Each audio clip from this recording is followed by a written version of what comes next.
这是铁列，各位观众朋友，大家好，欢迎您收看藏人行政中央电视台本周西藏华语新闻节目。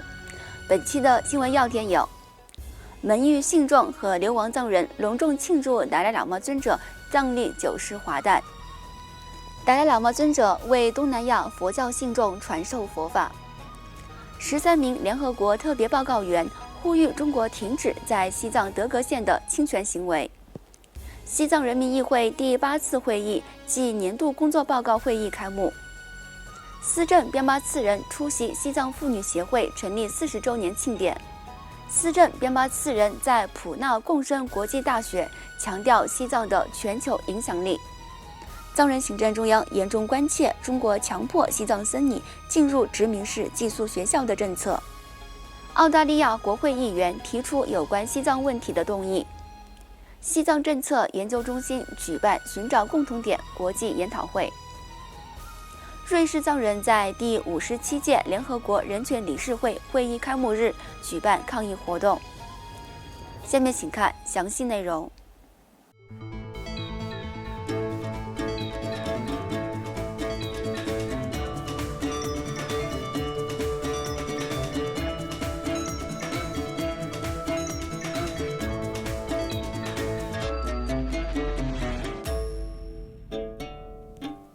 西藏精神领袖第14世达赖喇嘛尊者于上周六9月7号上午，在印北达兰萨拉的大乘法院出席了门域信众为尊者举办的长寿法会。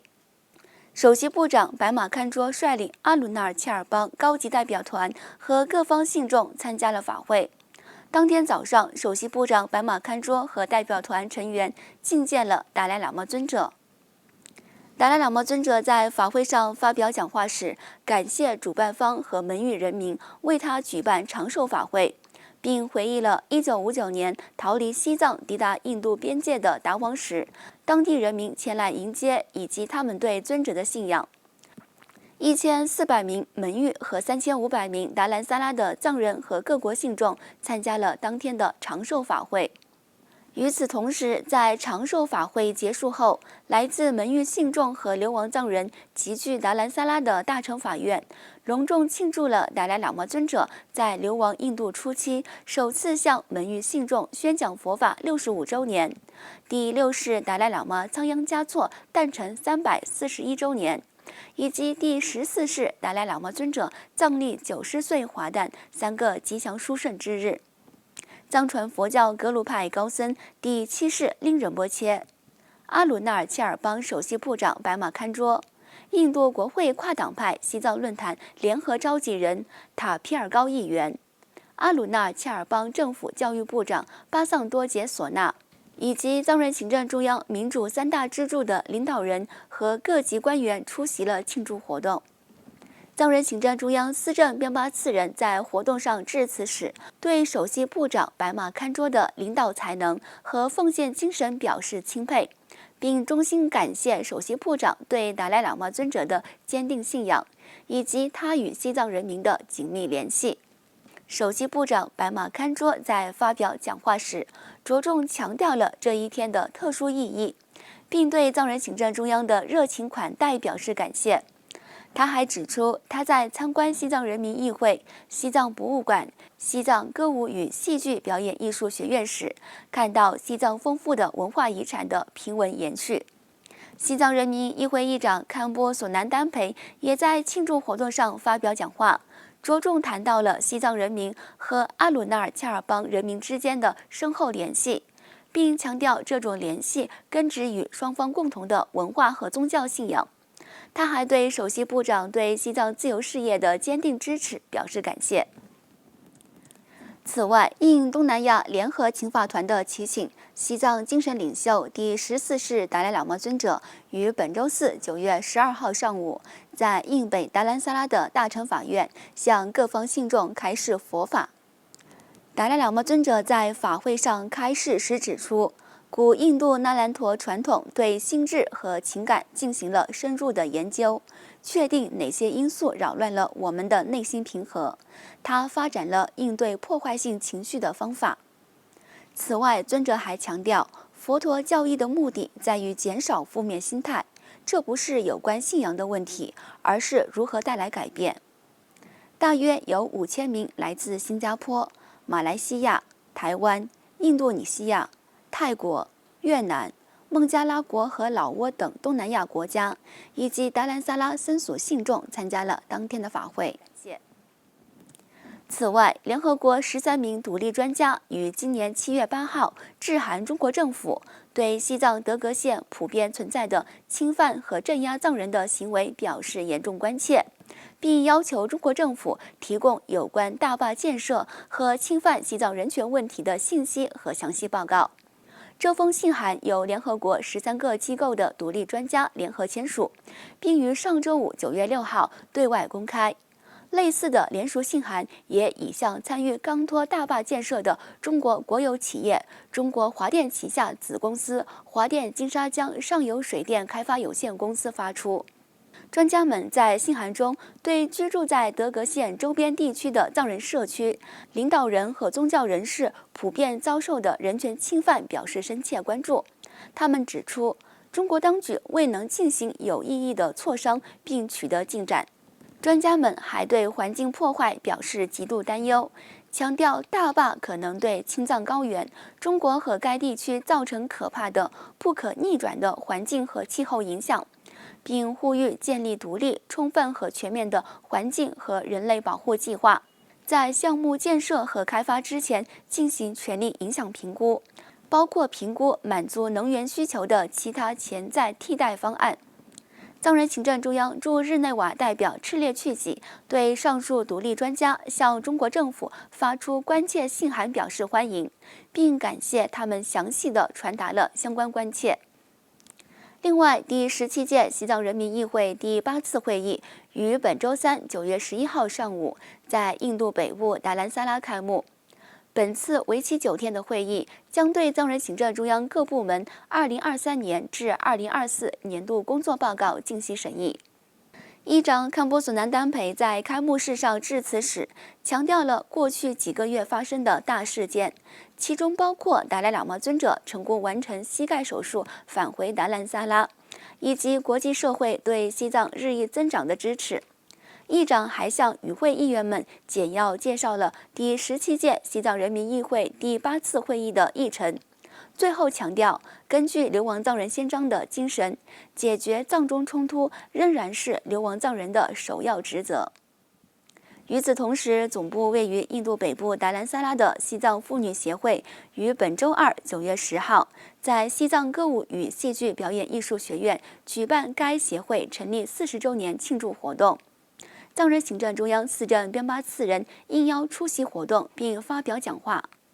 藏人行政中央前部长仁钦堪卓、西藏人民议会多名议员、达兰萨拉藏人定居点官员宫阙弥玛、西藏妇女协会前任和现任执行委员以及其他非政府团体的代表出席了庆典。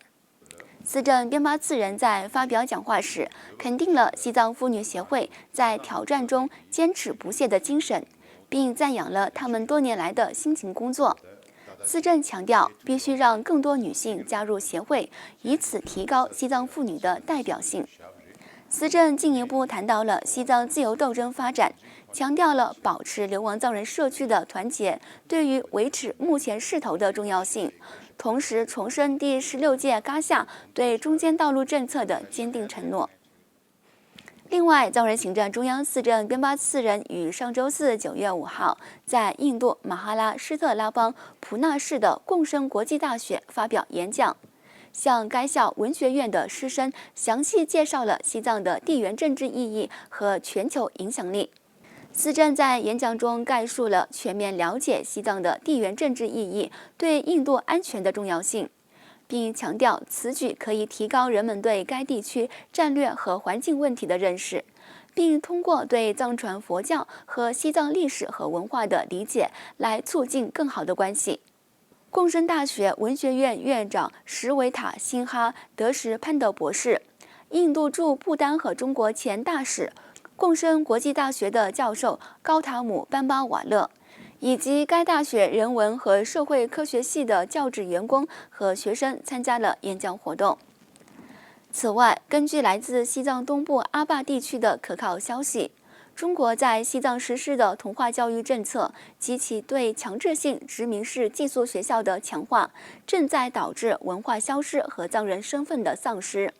这些强制性措施主要针对年轻的西藏僧尼，对西藏传统文化、宗教和生活方式的保护构成了严重威胁。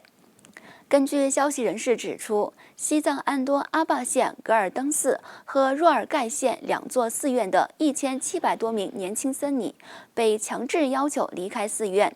在未征求上述僧尼及其家长同意的情况下，强行进入由政府运营的殖民式寄宿学校。藏人行政中央呼吁国际社会，包括各国政府、联合国、人权组织，立即干预这一紧急情况，促进西藏境内的人权和基本自由的保护，并敦促中国政府履行其国际法律义务，保障西藏人民的各项权利和宗教自由，立即停止在西藏实施的同化政策。与此同时，澳洲联盟党联邦议员安德鲁·华莱士于本周一9月9号，在澳大利亚西藏委员会和澳大利亚藏人协会联合举办的西藏游说日期间，在澳大利亚众议院提出了一项有关西藏问题的动议。该动议谴责中国政府在西藏实施系统性的同化政策的同时，还声明了西藏人民有权在不受外部势力干涉的情况下，自由地选择经济、社会、文化和宗教政策，包括选择第14世达赖喇嘛尊者的转世灵童的权利。澳洲国会跨党派支持西藏小组联合主席苏珊·丹普尔曼议员、丹尼尔·穆利诺议员和大卫·吉莱斯皮议员赞同该动议，并提到了西藏境内不断恶化的人权状况。另外，藏人行政中央外交与新闻部下属的西藏政策研究中心于9月10号在印北达兰萨拉的西藏图书与文献资料馆会议厅举办了题为2024年寻找共同点：新的国际形势下我们的应对的国际研讨会。来自美国、台湾、缅甸等地的专家和研究人员出席会议并发表演讲。来自美国的北京之春杂志社社长于大海、台湾香港协会会长桑普、台湾缅甸公民协会理事长杜可可、该协会理事杨万丽、西藏政策研究中心主任达瓦才仁、研究员柴汪多杰博士和台湾支持西藏人士刘盈军等专家和研究人员在为期1天的会议上，共同探讨了全球挑战，并制定应对不断变化的地缘政治格局的战略。达瓦才仁在发表讲话时强调了西藏政策研究中心期望通过研讨会，在国际政治风云变幻莫测的背景下，为制定对抗中国的新策略交换想法和经验。而该中心的目标是与志同道合的团体合作，共同应对中国的挑战。但最为重要的是寻找西藏与香港人民之间的共同点和互相支持力度。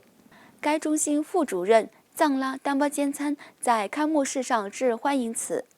研究员德庆巴姆博士和研究员龚藏卓玛博士主持了当天的研讨会。请继续收看本期节目的最后一则消息。瑞士和列支敦士登藏人社区于本周一9月9号在联合国人权理事会第57届会议开幕日，在日内瓦联合国大楼前组织活动，呼吁联合国关注中共统治下的西藏境内不断恶化的人权状况。藏人行政中央驻日内瓦办事处联合国联络官平措多杰在活动上简要介绍了当前西藏境内的人权状况。他特别提到13名联合国独立专家对西藏德格县的人权和环境问题表达的关切，以及向中国政府和负责建设钢托水电站的水电开发公司发出的信函。西藏人民议会前议员、瑞士和列支敦士登藏人协会副主席和成员等50多名藏人参加了当天的抗议活动。观众朋友们，以上就是本期节目的全部内容。欲了解更多有关西藏境内外的讯息，请登录屏幕下方的网址。感谢您的收看，我们下期节目再会。